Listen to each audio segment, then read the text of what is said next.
वाह क्या सीन है।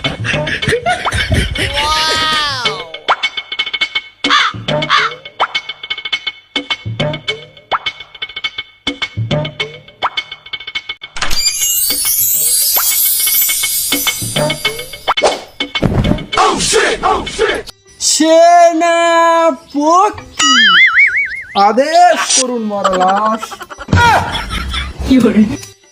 না না না, আমি আমার নানিমাকে ছাড়া এক মুহূর্ত থাকতে পারছি না।